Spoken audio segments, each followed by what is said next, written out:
Realisation అన్న పదం వాళ్ళు తరచూ ఉపయోగిస్తూ ఉంటారు. తమాషా ఏమిటంటే వాళ్ళలో అహంకారం కొంచెం కూడా చావదు. కోరికలు, వ్యామోహాలు ఏమాత్రం తగ్గవు. జిహ్వ చాపల్యం కూడా విపరీతంగా ఉంటుంది. థియరీ థియరీ థియరీ ఈ మైకంలో వాళ్ళు ముందుకు దూసుకెళ్ళిపోతూ ఉంటారు. మానసికంగా మాత్రం మొదట్లో ఏ స్థితిలో ఉన్నారో అలాగే ఉంటారు. అయినా మానసికంగా చాలా ఎదిగామన్న భ్రమలో ఉంటారు. వాళ్ళు చేసుకునే ఆత్మవంచన నాకు భయాన్ని కలిగిస్తూ ఉంటుంది. వాళ్లకు జీవితంలో నిజమైన స్నేహితులు ఎవరూ ఉండరు. ఈ ఆత్మవంచనే వాళ్లకు నిజమైన స్నేహితుడు. ఈ ఆధ్యాత్మిక వాదులని చూస్తే నాకు చిత్రమైన భావన కలిగేది. ప్రతి మనిషికి కాలక్షేపానికి ఒక వ్యాపకం కావాలి. కొంతమందికి స్నేహితులతో బాతా, కానీ కొంతమందికి చదరంగము, కొంతమందికి ఇంకా చౌకబారు హాబీలు. ఇది కొంచెం ఉన్నత ప్రమాణాలు కలిగిన రీక్రియేషన్గా తీసుకుంటున్నారే కానీ చిత్తశుద్ధి, పరిపక్వత, పరిపూర్ణత నాకు కనిపించలేదు.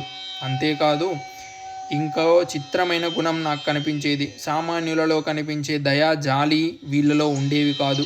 తోటి మనిషి కష్టాలకు స్పందించని కాఠిన్యం వాళ్ళను ఆవరించుకొని ఉంటుంది.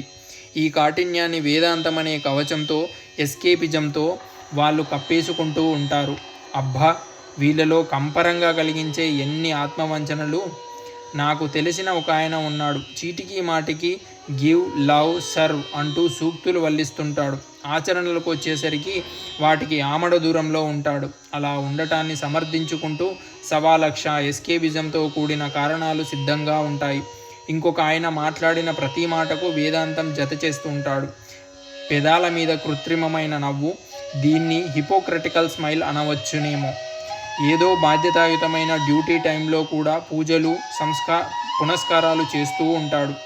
జీవితం నుంచి పారిపోయి ఎప్పటికప్పుడు కొత్త జీవిత సత్యాన్ని కనుగొన్నట్లు కబుర్లు చెప్తూ ఉంటాడు. వాళ్లకు ఇతరుల్ని ప్రేమించడం తెలియదు. తమని తాము ప్రేమించుకుంటూ ఉంటారు.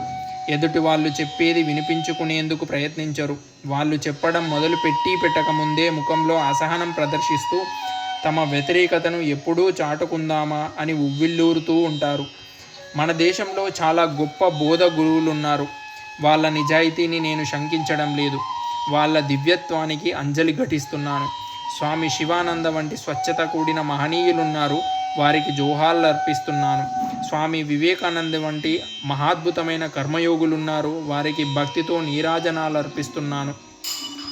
రామకృష్ణ పరమహంస, రమణ మహర్షి వంటి దైవ పురుషులున్నారు. రియలైజ్డ్ సోల్స్ అంటారేమో వీళ్ళిద్దరిని. అలా పేర్కొనవచ్చునేమో. నేనమితంగా ఆరాధించిన షిరిడీ సాయిబాబా గురించి ముందు రాస్తాను.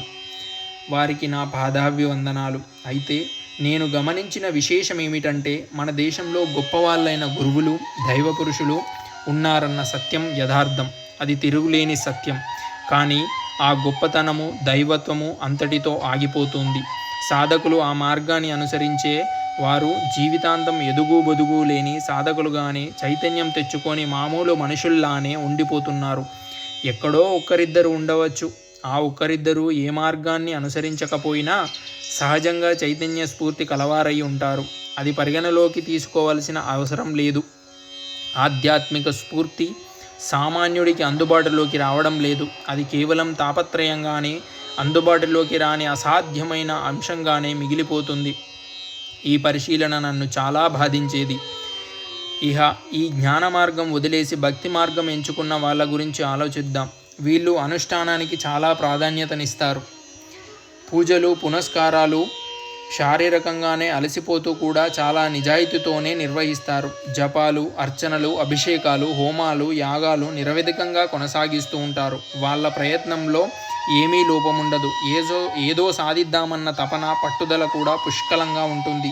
అయినా మనుషులు మాత్రం ఎన్ని సంవత్సరాలు గడిచినా మునుపు ఏ స్థితిలో ఉన్నారో ఇవన్నీ ఆచరించాక కూడా అదే స్థితిలో ఉండిపోతున్నారు.